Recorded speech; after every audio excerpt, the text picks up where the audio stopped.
Well, first of all, I'd like to say I'm a supporter of Israel personally, So am and what I. they're trying to do. Oh, that's where we part. That's where we part. Well, I'll say the following: for any Israeli or any soldier that's shot anyone indiscriminately, and certainly a civilian, they should be held accountable. And there are cases, many cases in Israel where there have been. So if you've spent any time around political discussions online or on radio call-ins, you've probably come across this familiar figure, the so-called moderate supporter of Israel. They usually frame their position as balanced, not extreme, not emotional, just grounded in ideas like democracy and accountability. In their view, supporting a country doesn't mean supporting every single action it takes, especially when it comes to military decisions. On the surface, it sounds like a reasonable stance, clean, structured, defensible. But things get more complicated when that position is tested against the reality of an ongoing war and the decisions made by Benjamin Netanyahu's government in Gaza. What looks like a stable middle ground starts to feel a lot less stable when confronted with real-world examples that don't fit neatly into that framework. And that's exactly where this conversation begins to shift. As a caller who believes he is being rational and fair is pushed into a space where those boundaries start to blur under pressure. Now let's watch this together, and I'll break it down after. Well, first of all, I'd like to say I'm a supporter of Israel personally, and what they're trying to do. Oh, that's where we part. That's where we part. Well, I'll say the following: for any Israeli or any soldier that's shot anyone indiscriminately, and certainly a civilian, they should be held accountable. And there are cases, many cases in Israel, where there have been terrorists who have been disarmed, and then someone in the IDF has gone and shot them still, and they have been put in prison in Israel. That's what happens. So the fact that and I'm not sure, to be honest with you, I don't quite understand what you've just told me. You can take all the time you want, Johnny. There's no rush. Okay, thank you. You're talking about terrorists in Israel. In Israel, there have been cases where terrorists in Israel have been shooting, and Israeli soldiers have been present and disarmed them, and then another soldier has gone and shot that terrorist, and that person from the IDF has been held accountable. Yes, but that's in Israel. Put in prison. No, my point is that's in Israel, where everyone can see it happening. Correct. Because there's no journalists banned. There's no journalist banned from Israel, so you wouldn't be able to sweep that under the carpet, would you? But in Gaza, I'm with you. I'm with you. My point is that if someone has shot and killed a civilian, or in this case, Israeli civilians, and they were the IDF that's done it, and they have no justification and had no threat towards them, they should be held accountable. But when we look at the situation as a whole, I'm going to have to be a little bit strict with you, and I hope you appreciate that that's fair. But you can't say I support something because I believe that something should happen. You can only support it if that thing is happening. Correct. I agree. And it's not. All I'm saying is hang on. It's not happening. They're not being held accountable. Nearly half of the air-to-ground munitions that Israel has used in Gaza have been unguided. They're literally called dumb bombs. There's no control or discretion over where they land at all. There is discretion. They've been warning civilians to move from one side to the other side, and Hamas not allowing them to move from one side to the other side because they want as much. There's no evidence of that, of them being prevented. There's no evidence of Israel warning. No, there's no evidence of people being prevented from moving. But even if there was, then telling people of a specific ethnicity to move out of their homes is pretty close to ethnic cleansing, isn't it? Why is that the case if they've got Hamas terrorists hiding in their homes and there's no Hamas terrorists in the Holy Church complex.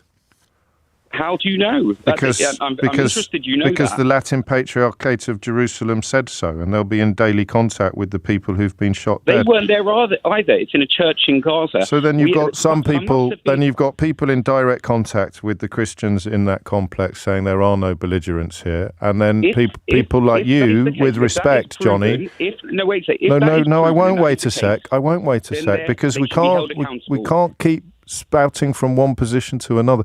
You can't keep saying they should be held accountable. They are not being held accountable, which means that your grounds for supporting what is happening have disappeared from beneath your feet in the course of a single... I know you disagree, but I'm just telling you what everyone else can hear. Let me explain why.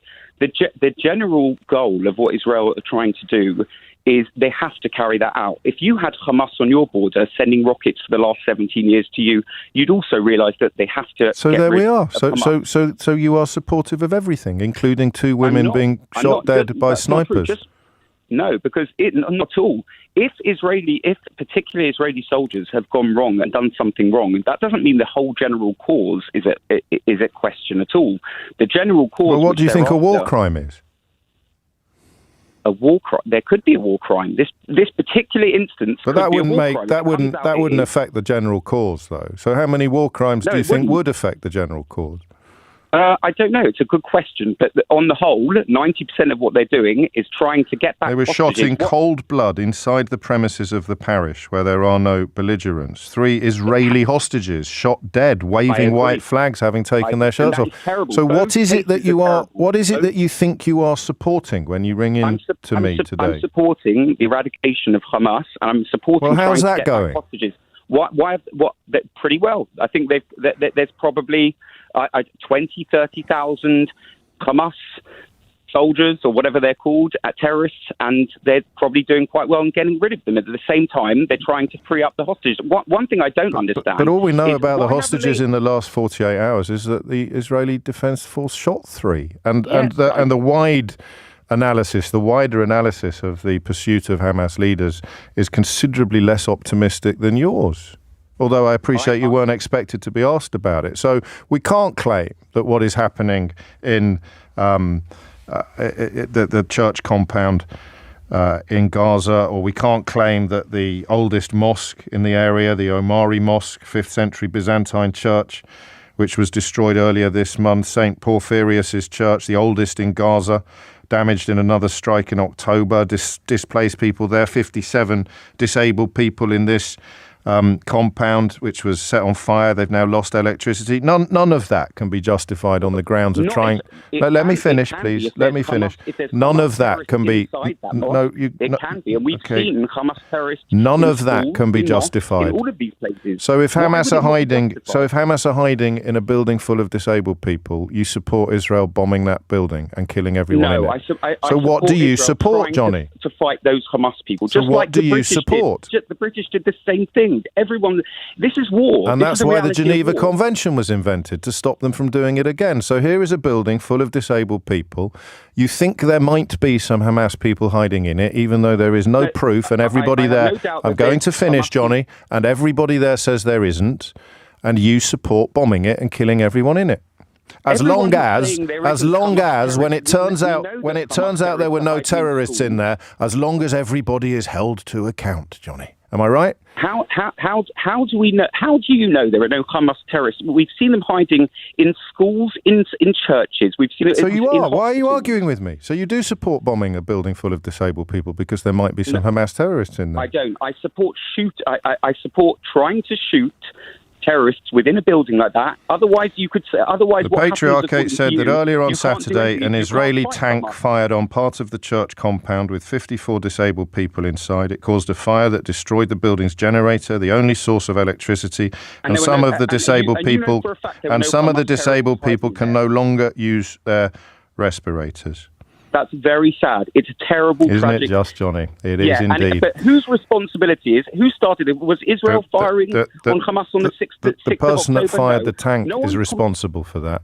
And the people that fired the guns on October the 7th are responsible for what they did.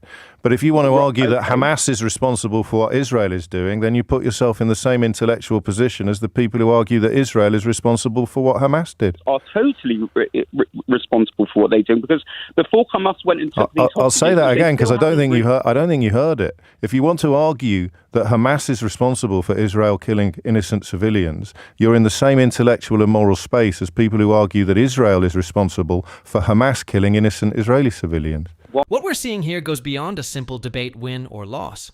It's about how political positions start to crack under pressure. The caller begins with a moderate argument built on accountability. The idea that if wrongdoing happens, it should be addressed, even if he still broadly supports Israel. On paper, that sounds like a balanced stance. But as real-world examples are introduced, that framework starts to struggle.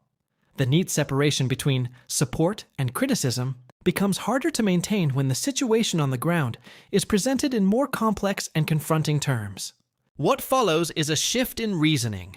Instead of holding on to the original accountability-based position, the argument gradually moves toward broader justification, focusing more on necessity and outcomes than on limits or consequences. And this is the key tension in the exchange. When a moderate framework is pushed hard enough, it either adapts or starts to give way to more absolute reasoning.